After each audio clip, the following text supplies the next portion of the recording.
Shalom, salam sehat selalu anak-anakku siswa-siswi kelas 7 SMP Negeri 1 Satap Kinam yang berada di Kampung Kinam, Kampung Kirwas, dan Kampung Mambuni-Buni. Salam jumpa dengan saya Bapak Guru Adri Watimena yang akan membimbing kalian dalam pembelajaran pendidikan agama Kristen.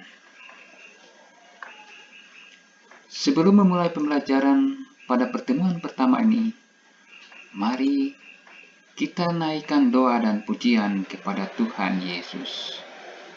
Kita berdoa.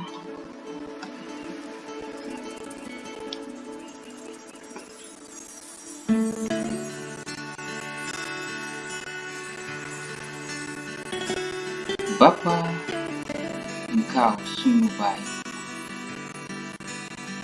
Terima kasih atas perlindungan. Terima kasih atas berkat kesehatan. Dan terima kasih atas berkat sukacita kebahagiaan. Di saat ini, ya Tuhan Yesus, kami akan memulai proses pembelajaran pendidikan agama Kristen. Kami mohon, ya Bapa, curahkanlah hikmat dan kepandaian bagi kami semua, agar apa yang akan kami pelajari ini membawa berkat dan sukacita. Kami yakin bahwa Tuhan telah menyediakan masa depan yang terbaik bagi anak-anak yang belajar di saat ini. Kami juga berdoa bagi orang tua terkasih kami yang mau membimbing kami di rumah dalam proses pembelajaran yang akan kami lakukan di saat ini. Terima kasih Tuhan Yesus. Terpujilah nama-Mu kini dan selama-lamanya. Amin.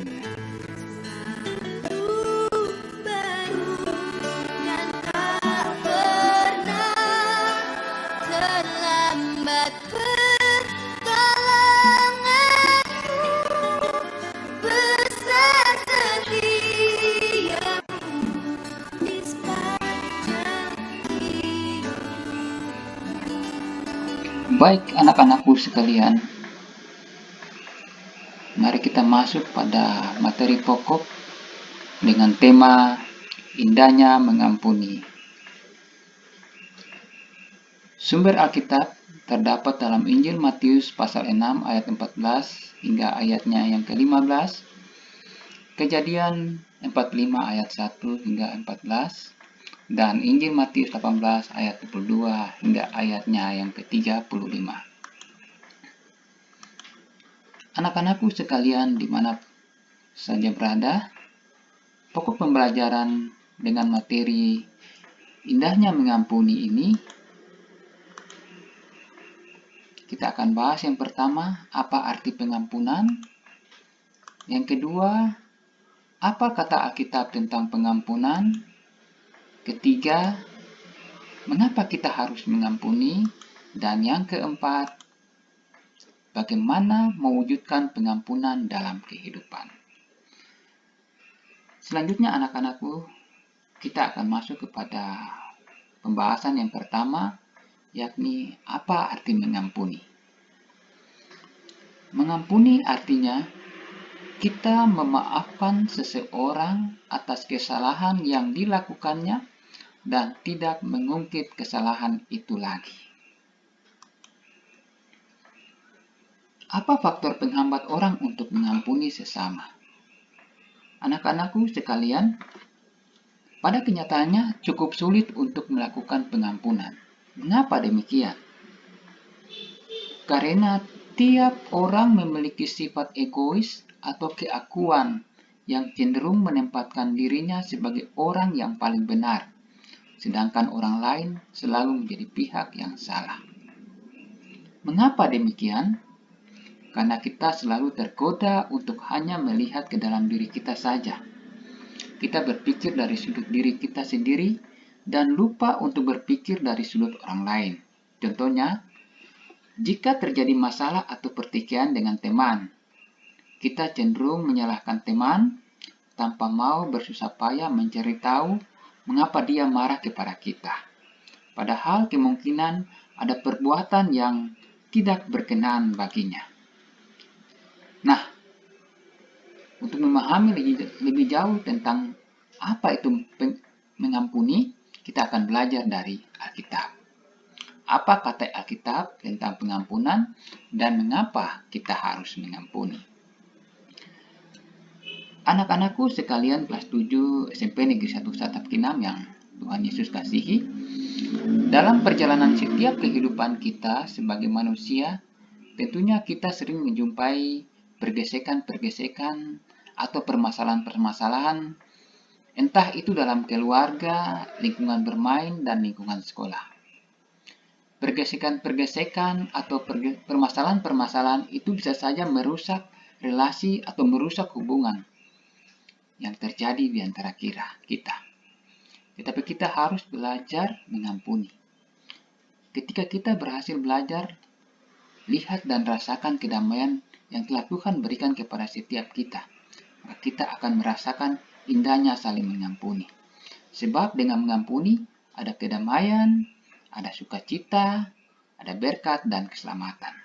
Oleh karena itu, mari kita siapkan hati dan pikiran kita untuk belajar mengampuni. Nah, mengampuni adalah membebaskan dirimu dari kebencian dan membiarkan perasaan damai menguasai hatimu. Dalam Injil Matius pasal 6 ayat 14 hingga 15 mengatakan, "Karena jikalau kamu mengampuni kesalahan orang, Bapamu yang di sorga akan mengampuni kamu juga. Tetapi jikalau kamu tidak mengampuni orang, Bapamu juga tidak akan mengampuni kesalahanmu." Makna dari Injil Matius 6 ayat 14 hingga 15 adalah, jika kita ingin kesalahan dan dosa kita diampuni oleh Allah, maka sepatutnya kita harus mampu mengampuni kesalahan orang lain. Kesimpulannya adalah, berkat pengampunan dan sukacita akan diberikan Allah hanya kepada umat yang beriman kepadanya dan mau melaksanakan firman-Nya. Kemudian dijelaskan pula dalam Matius pasal 18 ayat 22 sampai 35. Di sana dikatakan bahwa kemudian datanglah Petrus dan berkata kepada Yesus, "Tuhan, sampai berapa kali aku harus mengampuni saudaraku jika ia berbuat dosa terhadap aku? Sampai 7 kali?" Yesus berkata kepadanya, "Bukan, aku berkata kepadamu, bukan sampai 7 kali, melainkan sampai 70 kali 7 kali. Sebab hal kerajaan sorga seumpama seorang raja yang hendak mengadakan perhitungan dengan hamba-hambanya. Setelah ia memulai mengadakan perhitungan itu, dihadapkanlah kepadanya seorang yang berhutang 10.000 talenta. Tetapi karena orang itu tidak mampu melunaskan hutangnya, raja itu memerintahkan supaya ia dijual beserta anak istrinya dan segala miliknya untuk membayar hutangnya. Maka sujudlah hamba itu menyembah dia, katanya, "Sabarlah dahulu, segala hutangku akan kulunaskan." Lalu tergeraklah hati raja itu oleh belas kasihan akan hamba itu, sehingga ia membebaskan dan menghapuskan hutangnya. Tetapi ketika hamba itu keluar, ia bertemu dengan seorang hamba lain yang berhutang 100 dinar kepadanya. Ia menangkap dan mencekik kawannya itu, katanya, "Bayar hutangmu." Maka sujudlah kawannya itu dan memohon kepadanya, "Sabarlah dahulu, hutangku itu akan kulunaskan." Tetapi ia menolak dan menyerahkan kawannya itu ke dalam penjara sampai dilunaskannya hutangnya. Melihat itu, kawan-kawannya yang lain sangat sedih lalu menyampaikan segala yang terjadi kepada tuan mereka. Raja itu menyuruh memanggil orang itu dan berkata kepadanya, "Hai hamba yang jahat, seluruh hutangmu telah kuhapuskan karena engkau memohonkannya kepadaku. Bukankah engkau pun harus mengasihani kawanmu seperti aku telah mengasihani engkau?" Maka marahlah tuannya itu dan menyerahkannya kepada algojo-algojo sampai ia melunaskan seluruh hutangnya. Maka Bapakku yang di sorga akan berbuat demikian juga terhadap kamu, apabila kamu masing-masing tidak mengampuni saudaramu dengan segenap hatimu. Nah, anak-anakku sekalian, Injil Matius 18 ayat 20-35. Perumpamaan tentang pengampunan ini mengajarkan bahwa pengampunan Allah diberikan secara cuma-cuma kepada semua orang berdosa yang bertobat. Maka kita harus mengampuni sesama. Allah terlebih dahulu mengampuni kita. Dia mengirimkan Yesus Kristus untuk menyelamatkan kita. Cara kita menjawab pengampunan Tuhan adalah dengan mengampuni orang lain yang bersalah kepada kita, ataupun rela meminta pengampunan pada seseorang yang kita rugikan dan sakiti. Banyak orang masih merasa sulit untuk mengampuni orang lain maupun meminta pengampunan atas kesalahannya, karena mereka selalu berpikir kalau dirinya benar. Memang, jika kita mengandalkan kemampuan diri sendiri, sulit untuk mengampuni orang lain begitu saja. Tetapi orang beriman dapat mengandalkan karunia Roh Kudus untuk membantu menggerakkan hatinya dalam mengampuni orang lain. Anak-anakku sekalian di mana saja berada, nah, bagaimana cara mewujudkan pengampunan dalam kehidupan kita? Yang pertama, kita harus berdoa.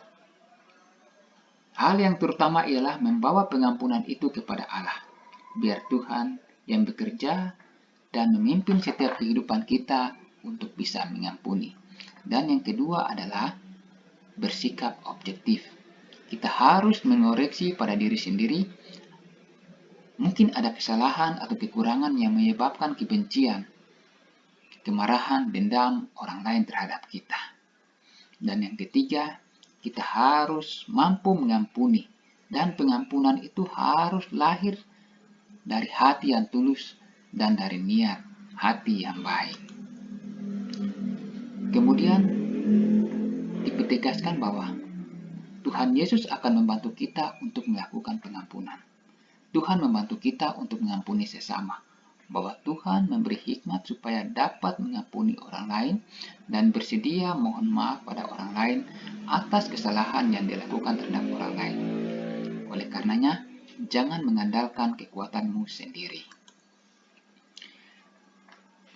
Bila kita ingin mengampuni kesalahan orang lain, maka berdoalah seperti yang diajarkan Tuhan Yesus dalam Injil Matius pasal 6 ayat 9 hingga ayatnya yang ke-13.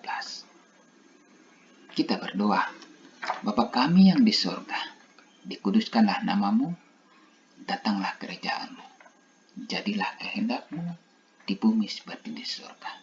Berikanlah kami pada hari ini makanan kami yang secukupnya, dan ampunilah kami akan kesalahan kami, seperti kami juga mengampuni orang yang bersalah kepada kami. Dan janganlah membawa kami ke dalam pencobaan, tetapi lepaskanlah kami daripada yang jahat. Karena Engkaulah yang mempunyai kerajaan, dan kuasa, dan kemuliaan, sampai selama-lamanya. Amin. Nah, tibalah pada kesimpulan dari materi pembelajaran kita, yakni indahnya mengampuni adalah sikap dan tindakan memaafkan seorang atas kesalahan yang dilakukannya dan tidak mengungkit kesalahan itu lagi. Nah, faktor penghambat tindakan mengampuni adalah sifat egois atau keakuan yang cenderung menempatkan dirinya sebagai orang yang paling benar, sedangkan orang lain selalu menjadi pihak yang salah. Apa kata Alkitab tentang pengampunan? Dan mengapa kita harus mengampuni? Injil Matius pasal 6 ayat 14 hingga 15 dan Injil Matius 18 ayat 20-35 telah menjelaskan hal tersebut, bahwa Allah memberikan pengampunan secara cuma-cuma kepada semua orang berdosa yang bertobat. Maka kita sebagai umat yang telah diselamatkan, Allah wajib mengampuni sesama. Nah, bagaimana cara kita mengampuni? Yang pertama, kita berdoa memohon hikmat dan petunjuk dari Allah. Dan yang kedua, kita harus bersikap objektif, tidak berpikir negatif terhadap orang lain. Dan yang ketiga, kita harus mengampuni dengan tulus dan ikhlas, bukan dengan paksaan. Demikian pembelajaran kita di saat hari ini. Terima kasih, Tuhan akan memampukan setiap orang percaya untuk dapat melakukan firman-Nya melalui kuasa Roh Kudus-Nya. Tuhan Yesus memberkati. Pesan firman Tuhan dalam kitab Amsal 3 ayat 11. Hai anakku, janganlah engkau menolak didikan Tuhan, dan janganlah engkau bosan akan peringatannya.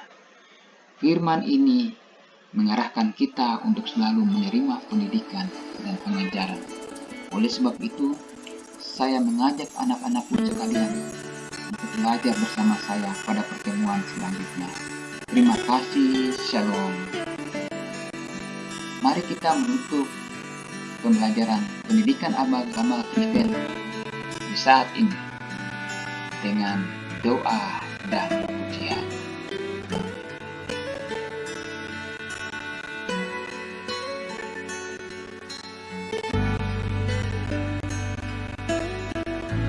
Bapa, Engkau sungguh baik bagi kami. Kami berterima kasih kepadamu, ya Tuhan Yesus, atas waktu dan kesempatan yang telah Tuhan berikan bagi kami semua, sehingga kami dapat melangsungkan pembelajaran kami di saat ini dengan segala baik. Kami percaya, ya Tuhan Yesus, bahwa apa yang telah kami pelajari saat ini akan menjadi berkat dalam perjalanan kehidupan kami, teristimewa anak-anak kami. Kami mohon, ya Tuhan, berikan hikmat dan kekuatan bagi kami, kemampuan bagi kami, sehingga kami mampu menjalankan kehendak-Mu dalam firman-Mu, istimewa tentang hal pengampunan yang telah Engkau ajarkan. Sebagaimana Engkau telah mengajarkan para murid-murid-Mu tentang doa dan pengampunan, maka hari ini juga, ya Tuhan Yesus, kami telah belajar akan hal itu. Kami percaya bahwa bersama-Mu, ya Tuhan Yesus, kami mampu melaksanakan pengampunan. Kami mampu mengampuni kesalahan orang lain. Terima kasih, ya Tuhan Yesus. Amin.